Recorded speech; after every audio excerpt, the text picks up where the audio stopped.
আজকের রাস্তাটা মাওয়াঘাট, পৃথিবীর দ্বিতীয় খরস্রোতা নদী পদ্মা নদীর পাড়ের মাওয়াঘাট নামে পরিচিত যে ঘাটটি, সেখানেই আজকে আমরা যাচ্ছি।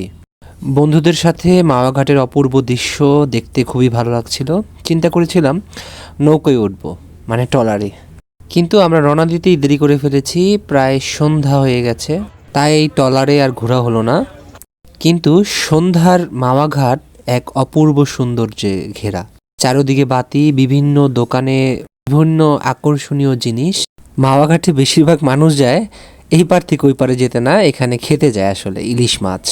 আমরা জানি আমাদের জাতীয় মাছ ইলিশ, আমরা বাঙালি ইলিশ খেতে খুবই পছন্দ করি, তার ব্যতিক্রম আমরাও নই। আমরাও ইলিশ কিনতে লেগে গেলাম। অনেক ডাকাডাকির ভিড়ে 2টা ইলিশ কিনা হলো, দামাদামিও কম হয়নি। এখন পালার রান্নার, খাঁটি সরিষার তেল দিয়ে শুরু করলাম রান্না। কিন্তু একা রান্না করলে তো হবে না, সবাইকে নিয়ে রান্না করতে হবে। আমাদের বন্ধু সাইফুল মাছ দিচ্ছে, সাইফুলের পরে বন্ধু রাকিব এসে পড়লো মাছগুলো উল্টাতে। আমি জানতাম আমার বন্ধুরা ভাজা মাছ উল্টে খেতে পারে না, দেখলাম তারা ভালোই ভাজতেছিল মাছগুলো। এখানে ভাত 120 টাকা করে ভোল, এবং আপনি ইচ্ছা করলে মাছ আপনার মতো আপনি নিতে পারেন। আমরা 1000 টাকার মধ্যে মাছ নিয়েছিলাম। লেজ ভর্তাটা তারাই বানিয়ে দিবে। লেজ ভর্তা বানানোর ব্যাপারটা খুবই অসাধারণ, আসলেই সুস্বাদু। কিন্তু আমাদের বন্ধু সিয়াম সেই অর্ধেকের বেশি খেয়ে ফেলেছে। ডাল 120 টাকা এবং বিভিন্ন ভর্তা আছে, যেটা 30 টাকা থেকে 50 টাকা আছে, আপনারা খেতে পারেন নিয়ে নিয়ে। এবং বেগুন ভাজা 25 টাকা।